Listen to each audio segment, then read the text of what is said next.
Fluid and Electrolyte Balance, Chapter 19.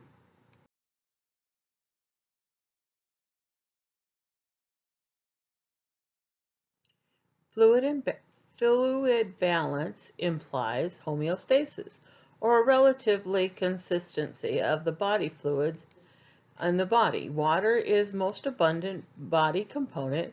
A reference to an average body water volume is based on a healthy, non-obese 70-kilogram male.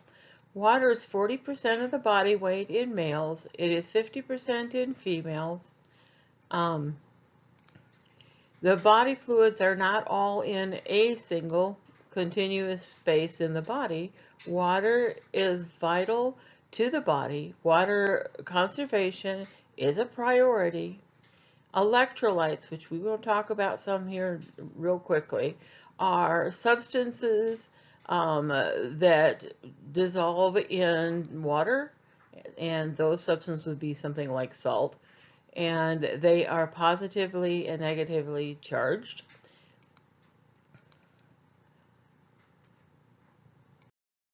Variability in total body water water weight of an individual is affected by the fat content, gender, and age of that individual. When considering water content, we look at the fat content of the individual. Muscles contain more water than adipose tissue, i.e. fat. So an obese person has a higher chance of being dehydrated than a muscular individual. This is not from the fact that most individuals with muscles drink more water or fluids than anybody else. It's just that the adipose tissue is a poor storing substance for water. Genetics affect it as well.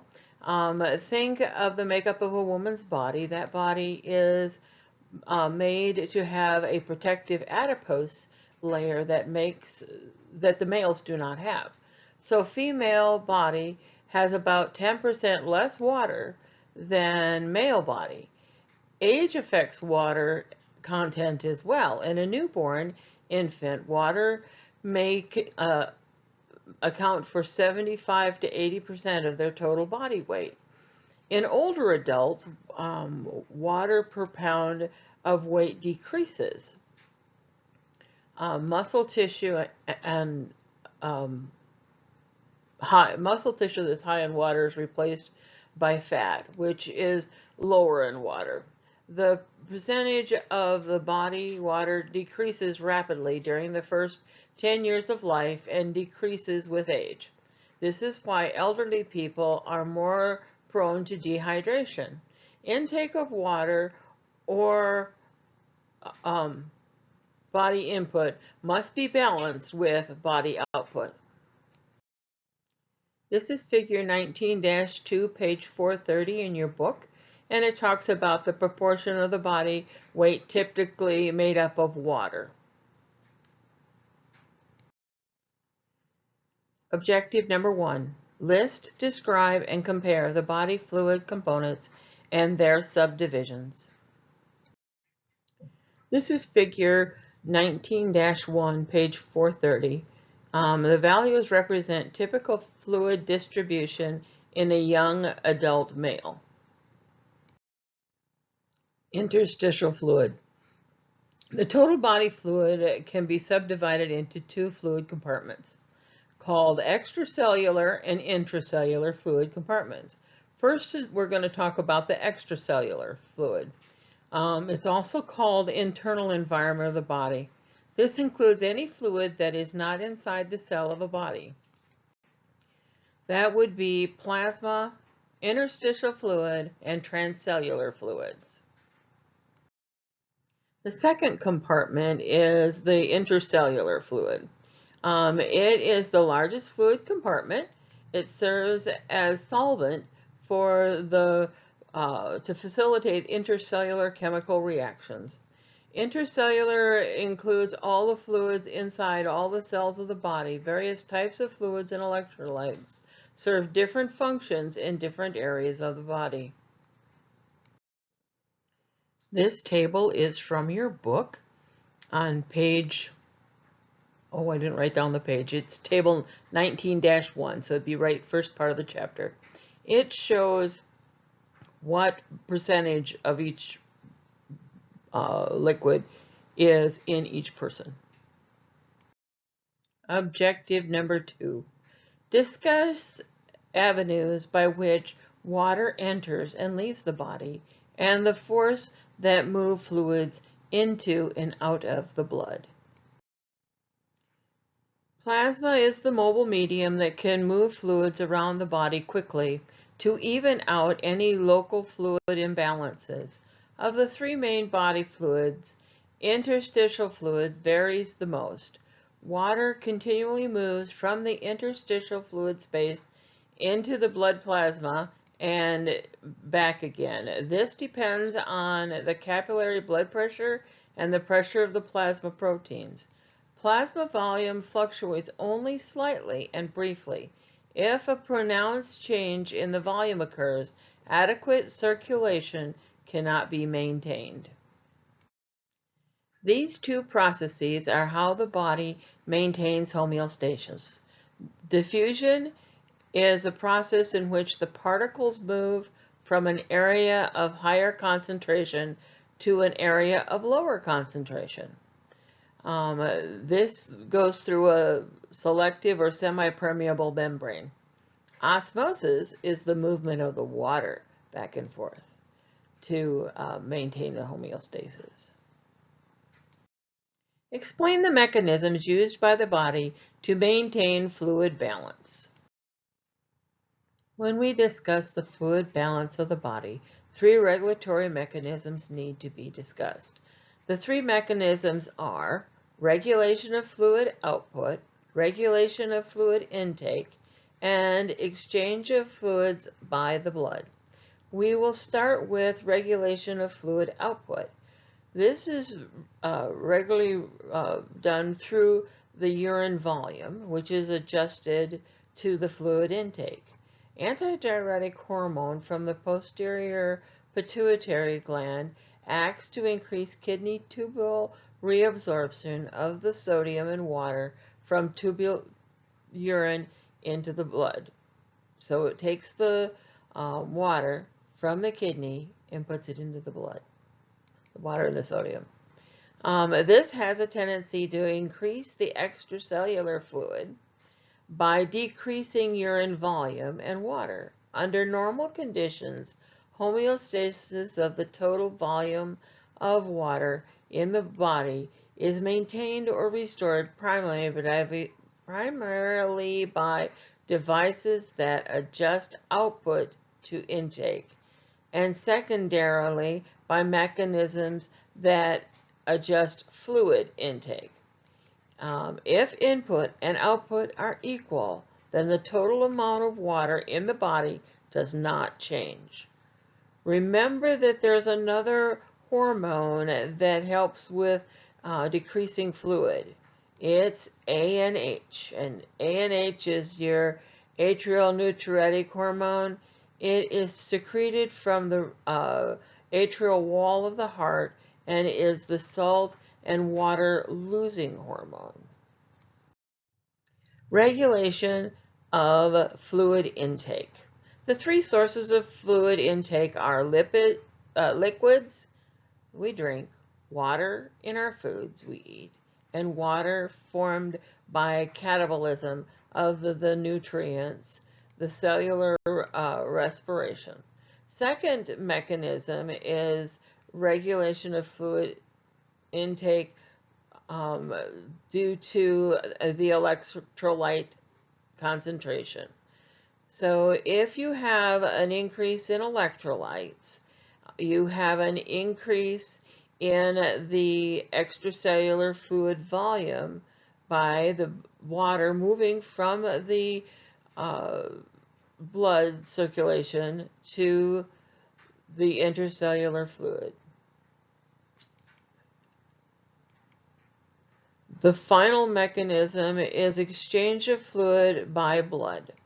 This is accomplished by capillary blood pressure pushing water out of the blood, out out of the blood into the interstitial fluid, and then the blood protein concentration pulling the water into the blood from the interstitial fluid. This is how these two forces regulate plasma and interstitial fluid volume under usual conditions. This is the aldosterone mechanism that helps to maintain a fluid balance. It's secreted by the adrenal cortex and works with the antidiuretic hormone to reduce the water output even further by increasing the sodium reabsorption from the kidney tubules. This decreases urine output. This is a figure 19-5 from your textbook. Excess aldosterone leads to excess extracellular fluid volume, and that also leads to an excess of total sodium content by the body. As you can see, this is a feedback loop. Dehydration is when the fluid volume output exceeds the intake for an extended period of time. Some of the causes of dehydration include vomiting, diarrhea, severe burns, overuse of diuretics. The interstitial fluid volume shrinks first. It's part of the extracellular fluid, and then if treatment is not given, intercellular fluid volume and plasma volume decrease. Therefore, we give IVs to our patients that have experienced long periods of either vomiting or diarrhea, sick patients that cannot take in fluids and take in nutrients will become dehydrated. So remember that dehydration occurs when fluid output exceeds input for an extended period of time. The opposite of dehydration is overhydration. Overhydration is the total volume of the body fluids is greater than the norm. Overhydration occurs when fluid intake is excessive, such as giving excessive amount of IV fluids or giving them too rapidly may do this. An increase of any intake that's above the output. Water intoxication may result from a rapid drinking of large volumes of water or giving hypotonic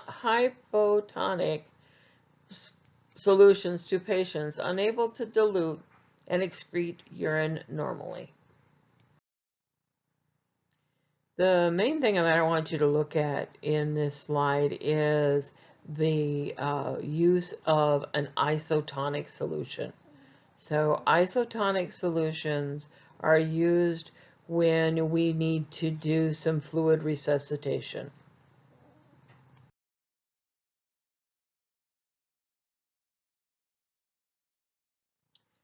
The figure on the left-hand side depicts water output by the body under varying conditions. And the one on the right depicts testing for dehydration. You're checking for skin turgor. Loss of skin elasticity is a clinical sign of dehydration. Objective number 4, discuss the nature and the importance of electrolytes in the body fluids. Understanding electrolytes and non-electrolytes. What are they? Non-electrolytes are organic substances that do not break up or dissociate when placed in a water solution. The bonds that hold them together do not break apart. They are substantially bonded. And one of the examples is glucose. Electrolytes, on the other hand, are components that break up or dissociate in water solution into separate particles called ions. An example of this is ordinary table salt. it breaks up into sodium and chloride. Electrolytes influence the movement of water among the fluid compartments of the body. Electrolytes also have nutrients and regulatory roles. Iron, for example, is required for hemoglobin production. Iodine is necessary for thyroid function and hormone synthesis. Electrolytes are required for many cellular activities such as neural conduction and muscle conduction. Ions come in two forms: cations, which are your positively charged ions, and anions, which are your negative charged ion. Note the different charged ions listed on this slide. We're going to start with sodium. Sodium is the most abundant and important positive charged ion of plasma. When an electrolyte panel is drawn, it usually shows a normal plasma level of 142, or as the poem that we will teach you later, normal presentation is 135 to 145 milliequivalents per liter. The average daily intake is 100 milliequivalents per liter. The chief method of regulation of sodium levels is the kidneys. This is done by aldosterone, which increases sodium reabsorption in the kidney tubules. Sodium-containing internal secretions are shown in the figure that is in the next slide. It is also in your book. During a 24-hour period, more than 8 liters of fluid containing 1,000 to 1,300 milliequivalents of sodium are poured into the digestive system. It is good to know that the large intestine is where the sodium in the GI tract is reabsorbed. This is the slide that I was talking about for sodium-containing internal secretions. Number 5, describe examples of common fluid and electrolyte imbalances. I'm not going to read the different ones that are on this slide. I figured that you can probably do that all on your own. Understand that any disruption in a homeostatic mechanism that controls the level or normal chemical activity of a particular electrolyte in any of the different body fluids produces an electrolyte imbalance. It is important to know what the normal levels of each of the electrolytes are. So a normal sodium, I mentioned before, is 135 to 145. The normal range of potassium, your book says 3.5 to 5.1. The poem I'm teaching you is 3.5 to 5. Calcium is the most abundant mineral in the body, and the normal range for serum calcium is 8.4 to 10.5. And my poem says 8.5 to 10.5. Hypocalcemia may result from dietary calcium deficiency, decreased absorption or availability, and a result of increased calcium excretion. Know that it is important to know these levels. This is a little poem that I like and that I use to memorize my stuff. And I sort of sing-songy it. So, little Maggie is 1.5 to 2.5 years old. She ate 3.5 to 5 bananas and drank 8.5 to 10.5 ounces of milk. Then she took a 135 to 145 hour nap after swimming in the ocean. Edema. Edema is present a presence of an abnormally large amount of fluid in the interstitial tissue spaces of the body. Pitting edema is a term used to describe depression in the swollen subcutaneous tissues that does not rapidly refill after the examiner has exerted finger pressure upon an area, often a symptom of congestive heart failure. Edema can be caused by retention of electrolytes, so sodium retention, in the IF, which can result from increased aldosterone secretion and increase of capillary blood pressure, a decrease in the concentration of plasma proteins. One of the most common areas that you see edema is in the ankle and the foot.